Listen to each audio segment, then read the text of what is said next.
The answer came all too quickly. Ducking aside behind the door, Layla desperately grabbed for the weapon that was kept on a shelf running along one wall.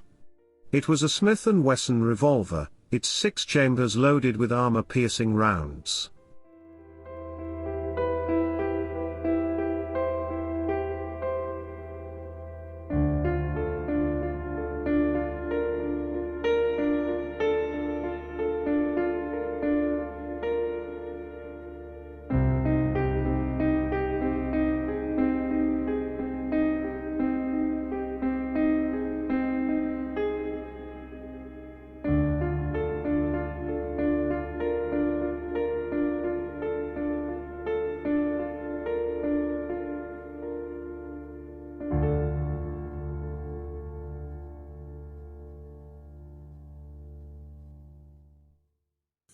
Introduced in 1955, the big N-framed Smith and Wesson Model 25 was originally marketed as the .45 target model.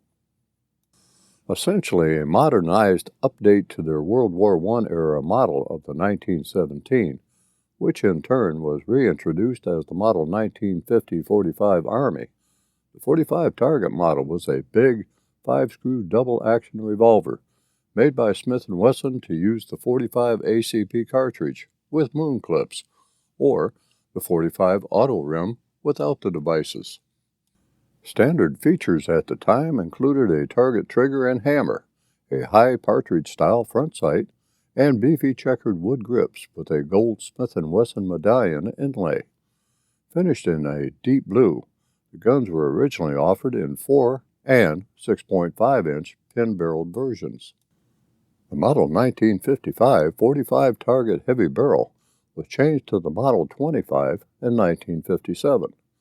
The dash number, -2, denotes a second engineering change to the gun. The M25 no dash, -1, and -2 guns are all .45 ACP. The M25-3 and -4 limited run anniversary models were chambered in .45 Colt and used the same short cylinder as the .45 ACP models. The Model 25-5 .45 Colt long cylinder guns were introduced in 1978, and various special .45 ACP guns were manufactured in short runs later, such as the Model 25-8 with the unfluted barrel and long cylinder stop notches. Model 25 production ceased in 1990.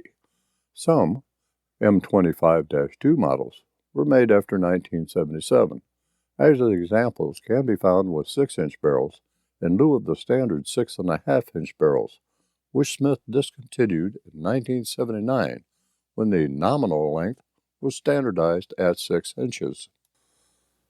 This 1980s era Smith & Wesson Model 25-5 and .45 Colt is a more compact 4-inch model.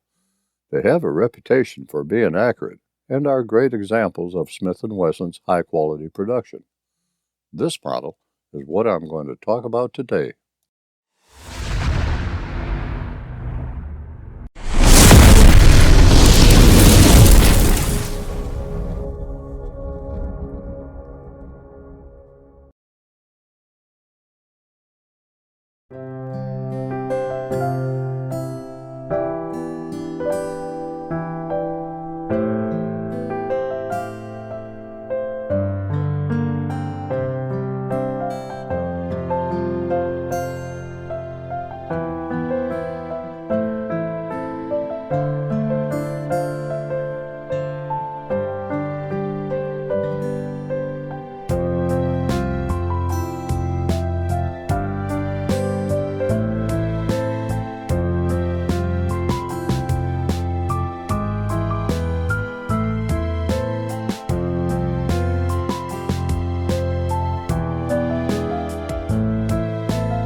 Jumping into the features of this revolver, just let me first talk about the sights.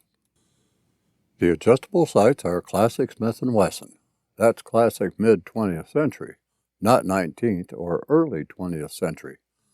The fixed front blade has the orange-red plastic insert for enhanced visibility. The top surface of the orange plastic is smooth, meaning it's quite reflective in bright sunlight. The rear sight has a white outline around the notch, can be adjusted for both elevation and windage, and features the long tang mounted into a matching machine slot in the frame's top strap. Windage and elevation adjustment screws take the same size screwdriver, something I've always appreciated in a gun designed to take to the field and not just to the range. The 4-inch barrel is pinned, something that was discontinued in 1982. Some later versions of unpinned models sometimes suffered from misaligned barrel-to-frame fitting. The muzzle end of this example is nicely crowned and is showing signs of holster wear. This example was probably a police trade-in, as one of our police departments carried the Smith & Wesson 25-5 before transitioning to the Beretta 92. The satin-finished and serrated top of the barrel provides a contrast to the highly finished bluing, but does reduce glare in bright sunlight. An underlug protects the ejection rod from damage. This feature was welcomed by many when first introduced, and that has not changed.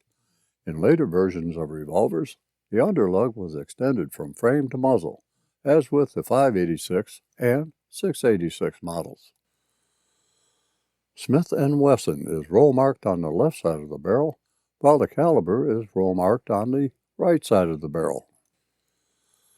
The forcing cone is in surprisingly good shape, given the age of this revolver. It would seem that this revolver was carried more than shot, which is typical of most police revolvers. The frame finish is impeccably done and sports the Smith & Wesson logo at the right rear and manufacturing information at the right front.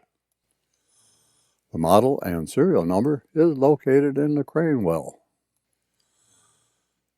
The 6-round cylinder is well mated and shows no holster wear at all, which is surprising. The cylinder is chambered for the .45 long Colt ammunition, and 6 chambers accommodate them nicely. There is a very slight side play when the revolver is not cocked, and barely perceptible play when at full cock. The forcing cone to cylinder gap measured at 0.02 of an inch, and there is no perceptible front to rear play at all. This is one tight revolver. The Smith & Wesson cylinder rotates to the left and is released and locked by the cylinder latch, which must be pushed forward to unlock the cylinder. The cylinder exits the frame on the left side and does so smoothly.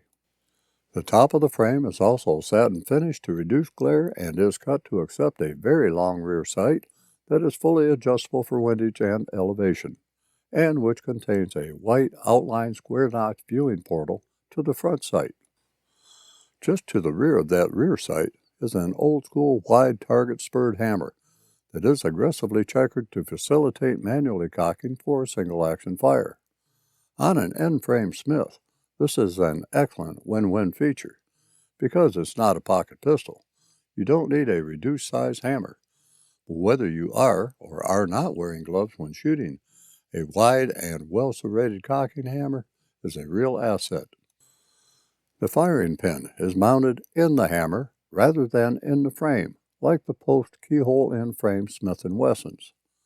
When the trigger is pulled fully to the rear, either double action or single action, the firing pin protrudes through a small hole in the frame, striking the cartridge primer. When the trigger is released, the firing pin retreats, or rebounds, to a safe position behind the breech face. The firing pin doesn't actually float, but it can move vertically. Spring pressure keeps the firing pin low in the hammer. If, for any reason, the pin isn't lined up exactly with the firing pin hole when the hammer falls, the pin strikes an angled ramp in the frame that guides the pin up the ramp to and through the hole and allows it to strike the primer. Supposedly, a frame-mounted firing pin system is stronger and safer, but this is a controversial subject. With the hammer at rest, The vulnerable parts are contained inside the frame. Unless you are walking around with a cocked revolver, everything is protected. The only advantage that I have found in a frame-mounted system is it's easier to block the hammer with your sport hand thumb when decocking a revolver, or if you have staged or fully cocked the hammer and you're waiting briefly for a better shot. I'll talk more about the action in a bit. Following the hammer downward, the smooth flow of the frame changes from a highly polished finish to a serrated backstrap that is exposed and which helps to keep the hand in place while gripping. And speaking of gripping, this model has been outfitted with hoe grips that are relatively narrow with an open back and finger grooves.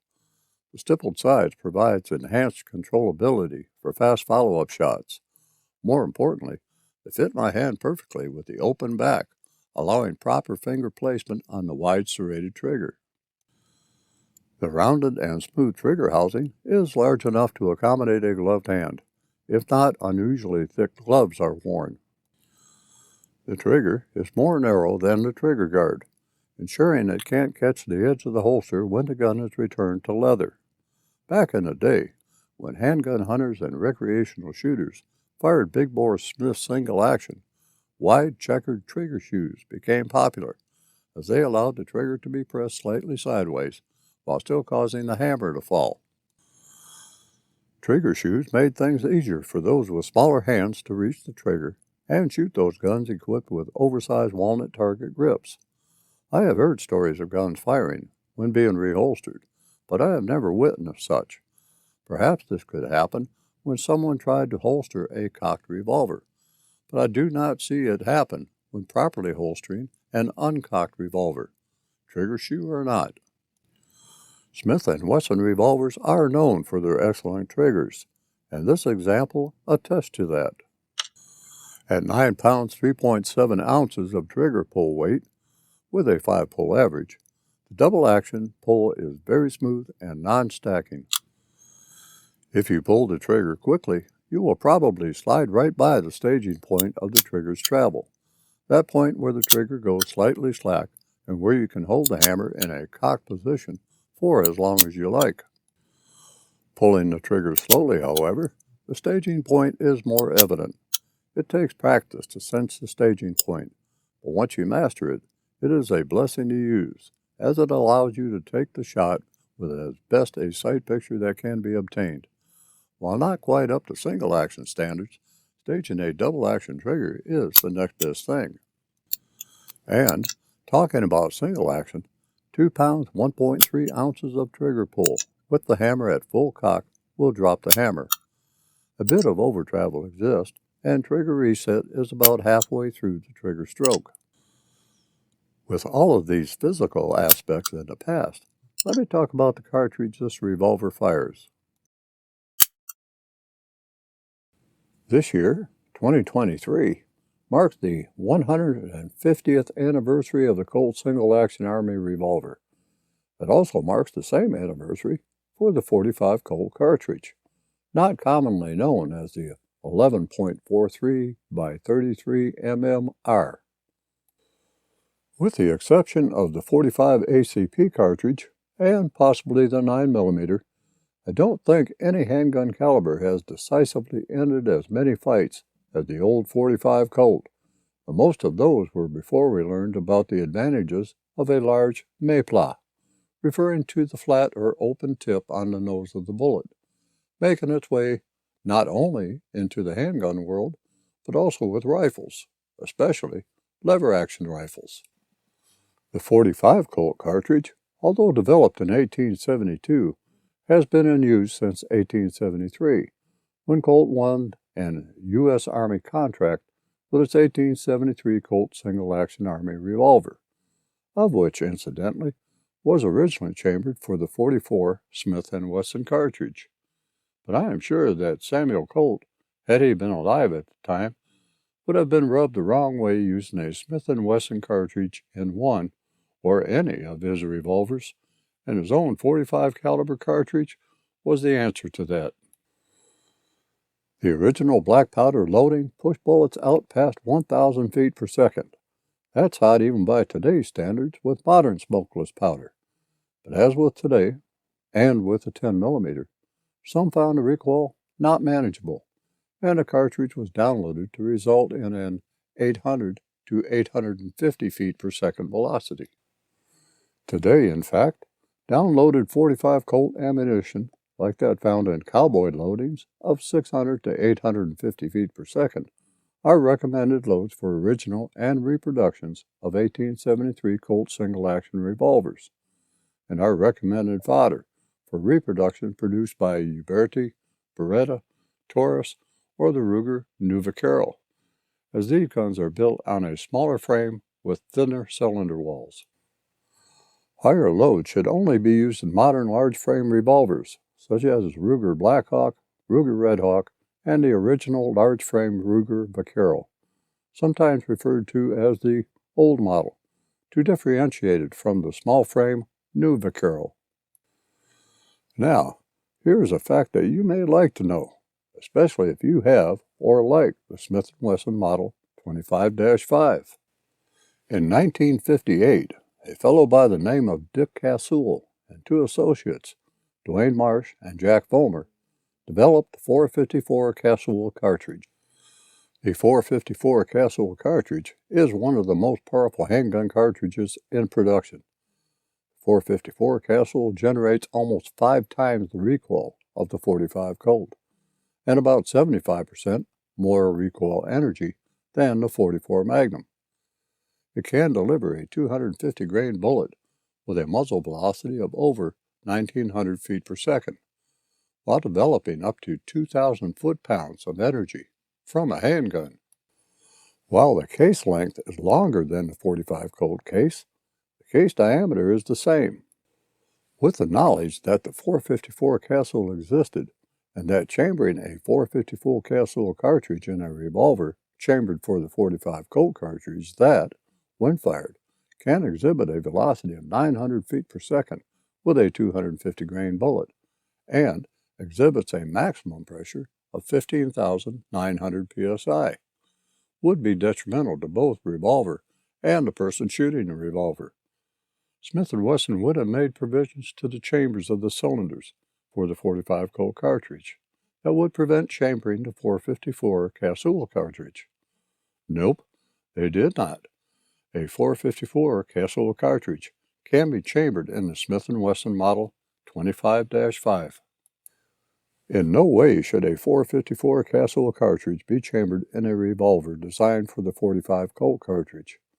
Although the .454 Casule can be chambered in a revolver designed for the .45 Colt cartridge, in no way should one be fired, unless you don't value your firearm or your life. I just thought you would like to know this. At this point, with your mind now numbed with facts and figures, as is mine, let's take the Smith & Wesson to the range and see what it shoots like with normal ammunition.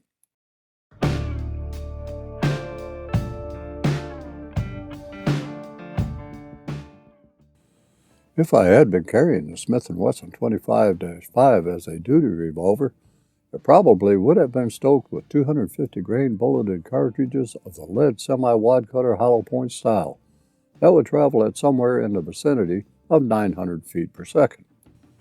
But for today, I'm going to start with a hand-loaded 250 grain lead round-nosed flat-tip bulleted cartridge that is packed for a velocity of somewhere in the vicinity of 850 feet per second. These loads were donated to me by my son-in-law, and since this Smith & Wesson Model 25-5 belongs to him, I thought it would be apropos that I use it in his revolver. I'll follow this up with a few Aquila 200 grain lead round-nosed flat-tip bullets that are rated at 600 feet per second. That is considered a cowboy load that is used for cowboy action shooting and which I use in my Uberti reproductions. With these loadings in mind, let's see what the Smith & Wesson 25-5 is going to teach us.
I really enjoyed my time with the Smith and Wesson Model 25-5. It was accurate and easy to control, and represents what used to be a quality product made by skilled craftsmen of a bygone era. Would I recommend a Model 25 and 45 Colt? Yes, I would. I would recommend a vintage one, made before 1982, if you can find one. After 1982, Smith and Wesson changed their manufacturing process and cheapened the overall product, in my opinion. More concerned with their bottom line than building a quality weapon one can trust their life to. The recent classic series N-frames are shadows of their former self, with shrouded barrels and that darn Clinton-era lock. Would I recommend the 45 Colt for self-defense? Yes, it has been solving problems for 150 years. 45 Colt has excellent controllability and fight-stopping power, and the ability to humanely harvest game with the right loads. It has served generations of shooters, and I foresee this timeless round serving the shooting community well into the future. Well, my friends, I have come to the end of another Range Ronin Chronicle. I hope to see you again in the near future, as I will continue to bring these reviews to you as long as you wish me to. Until we meet again, stay safe out there.